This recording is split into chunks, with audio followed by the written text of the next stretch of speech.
not exactly hidden. It takes a bit to sift through the thronging crowd to find the Duchess Psalm. She's gushing over a portrait of her daughter and regaling the guests with the story of her little girl in that time. "Duchess, we need to talk," Koga says as he walks up to her. She waves him off. "It's about your daughter." "Oh, she's just adorable, isn't she? We need to speak now." "We are speaking of her now.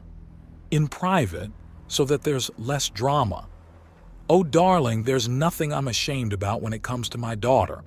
If you've fallen for her, then I'm afraid that I'm going to—" "Ma'am, I'm trying to help both you and your daughter here. Last chance to avoid this getting public," Koga says as the music really starts getting to him again. "There's nothing that could—" She's undergoing a psychological breakdown as we speak. She's clearly contemplating suicide, if not homicide, and is inches away from madness. He states out loud, and the Duchess pauses and outright double takes. "What? You've smothered your daughter into madness and she's breaking down as we speak," Koga says in an infuriated tone. "What? Sweet Kami woman, are you really this dense?" Koga demands. "Wow," Terry Foos says as Uthtir just stares at how blunt and direct he's being. There's a time for subtlety and a time to be screamingly obvious, and when a woman is outright twitching as if in a seizure is not a time to tiptoe around. "What's happening?" Duchess Psalm asks, and he groans before stepping forward and crouching so he can get his shoulder into the woman's stomach and heft her up like a sack of potatoes. "One side, fools. This idiot needs to sort out her piss-poor parenting before her daughter does something drastic." The crowd parts as his clothing starts to twist and grow around him, growing into a gnarled set of armor with distinctive wide shoulder guards and a masked helmet.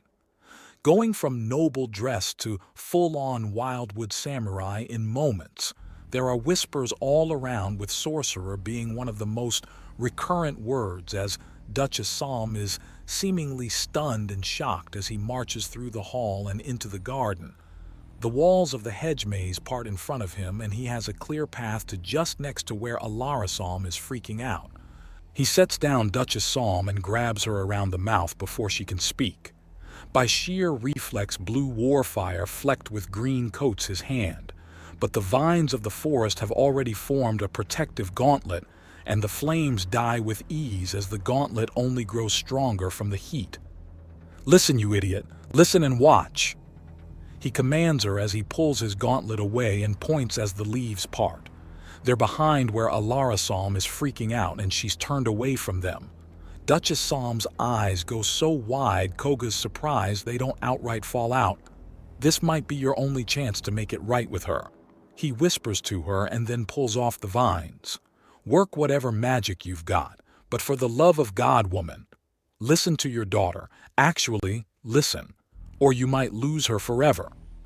He opens the way between the Duchess and her daughter entirely and closes it behind the woman, letting neither know that he's still very much watching, even as his armor breaks off and connects into the maze to make the hedge walls a little more robust.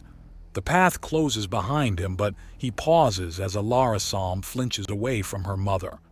"I hate complicated problems," Bernard notes into the woods.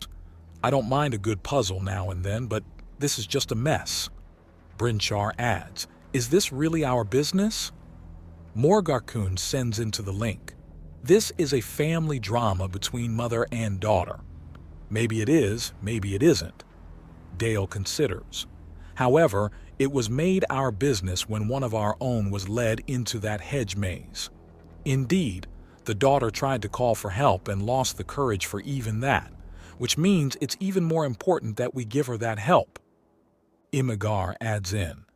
Then there's a rush, and suddenly, as Koga is leaving the maze, Imigar is beside him in his daily outfit and blending in with the darkness naturally. "Try not to get arrested for trespassing," Koga advises him. "I'm going to see if I can't stamp down on possible rumors. Might have been easier if you didn't manhandle a high-ranking noblewoman in public. Half of these women are into that, and the other half are likely jealous." Koga dismisses. Besides, we need results. We know Axiom can do weird things when someone's mind is in an odd place. That girl is well educated. With her knowledge, she could cause all sorts of catastrophic side effects in the middle of a mental break. Do you even want to consider just how bad it can get to have someone outright insane and not merely stupid against us? Imegar just gets a far-out look before nodding. He then steps back and vanishes through a woodwalk. Koga can sense him reappear right out of sight of the Duchess and her daughter. "Daiki, what's going on?" Uthtir asks. "A long-delayed mother and daughter talk is happening," Koga answers. He can hear Alara Psalm start outright crying, not even through the woods. He can physically hear the sobs. "So, what do you think is about to happen?" Terifus asks. "I don't know. I don't know Alara Psalm, either of them, enough to know how they will react to this. I've imbued the essence of the Dark Forest into the gardens to keep an eye on them, and Imegar is in arm's reach of them if they need help. But I'm not sure this is the kind of help that either sorcerers or the woods can offer. This is a complicated, long-standing problem, and it's going to hurt a lot before it starts to get better in any capacity." Well, this is certainly a standout when it comes to psalm parties, but not in the way anyone would enjoy. Uthtir states as the crowd start pushing in and there are questions after questions. The vines Koga is still wearing start to writhe and they quiet down. Guilt them, there's a way to speak to nobility that really makes them listen. Brinchar advises into the wood before guiding his attention to knowledge that the woods gathered over the years of sorcerers dealing with nobility. "I'm not going to speak about business that isn't mine. It's unseemly and uncivilized. Low-born I may be, I will not act so lowly. The daughter Psalm brought an issue to my attention, and I ensured that there was no misunderstandings when I brought those issues to her mother as is proper.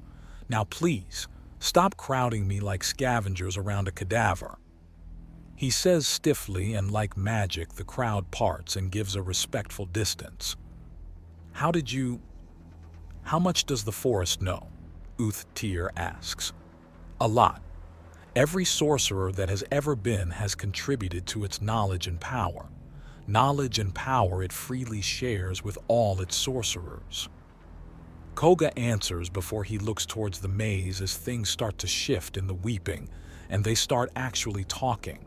Duchess Psalm outright admitting she doesn't understand what's going on or why stands out, and it starts to roll out more and more out of Alara Psalm as a long list of things she's just been flat out denied starts coming out. "What's going on?" Terifus asks. More drama. Apparently, young Alara hasn't ever met anyone her mother hasn't in some way approved of or arranged. Never eaten anything that wasn't suggested or outright forced on her, and as small as these sound, they're just parts of the real problem. Which is, she's never made a choice in her own life. Her home and existence has been nothing but a shining prison, or gilded chains that jerk her around like puppet strings. He finishes in his own head. It's not an overt harm, not an obvious pain, not even something that can be easily categorized as a true abuse. But abusive this is.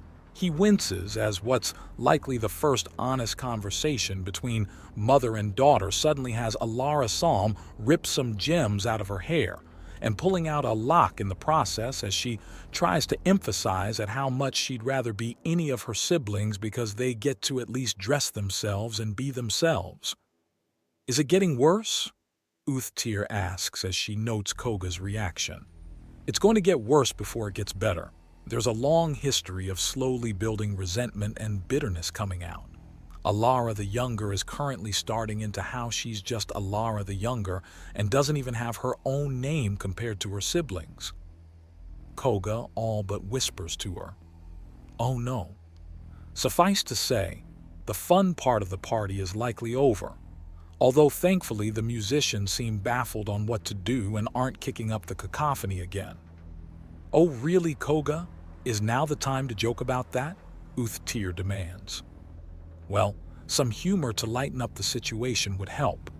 Koga notes as he can sense Alara Psalm declare herself to be nothing more than a plaything of her mother to look good and nothing else. How she is nothing else and, that could be a problem. I don't like that look, Terry Foose notes.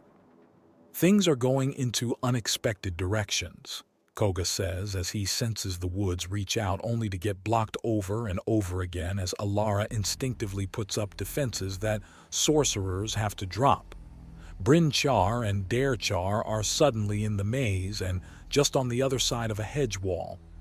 Directions that are getting a lot of attention. What kind of attention? Uthtir asks. Bone Chewer and Son are here, as well as increasingly more of the village, Koga says, even as Dale and Bernard arrive alongside many others. There's over a dozen sorcerers in that maze now and ready to jump in if anything happens. What's happening? Terry Foose asks this time. Alara is reaching out, but she keeps pulling back. It's instinctive for her to push out foreign touches of Axiom, so as much as she keeps asking for help from the woods, she keeps rejecting it as well. Koga explains, and both women go very still. You mean, she's no sorceress, but she's becoming known to the wood. Has this happened before? I've never heard of a female sorcerer. It has, but normally a woman is only at this state when she's dying, and by the time the defenses go down, she's already effectively gone. There are burial sites in the forest, over which flowers will always grow. That's where those women are. But Alara is physically fine. It's just that mentally she's in such a mess that it's close to death. Her defenses are wavering, and if they go down completely, who knows? Koga replies as he can start to hear Alara's own thoughts entering the wood, screaming out that she's no one, and nothing but flinching back whenever the wood tries to offer some kind of comfort. Is she going to be all right? Terry Foose asks, and Koga shrugs. I hope so. It's hard to tell. Her mother is thankfully doing the right thing and apologizing while holding her, which is keeping her together fairly well, but is it enough? He asks. So, the party's over, it seems. Uthtir notes somewhat wryly. All but officially. Nothing kills the mood of a birthday party than to hear the birthday girl is having an outright mental breakdown. Terry Foose answers as she sees all sorts of servants coming with people's coats and clothing, and a lot of the guests are starting to filter away and depart the awkwardness of the situation. For all they love watching drama, being a part of it is considerably less appealing, or at least is less appealing when the players in question can bankrupt you, outright murder you, or are beings with a reputation for literal bloody vengeance. Can we do anything? There's a small army of sorcerers surrounding the two women. They're in an offshoot of the woods and they need to sort their issues. There's nothing more I can do. No sage bit of knowledge and no miracle I can pull out of my hat that can help this. They're as safe as they can be, and their problems are something they need to solve between themselves, and they're being given all the room they need for that. So no, we can't do anything because there's nothing more to be done but wait. Wait and hope, you mean. I may not be personally fond of Duchess Psalm, but I wouldn't wish this on her or her daughter in even my most spiteful moments. Uthtir corrects him and he nods. Of course, wait and hope. What do you think the rumors from all this will sound like?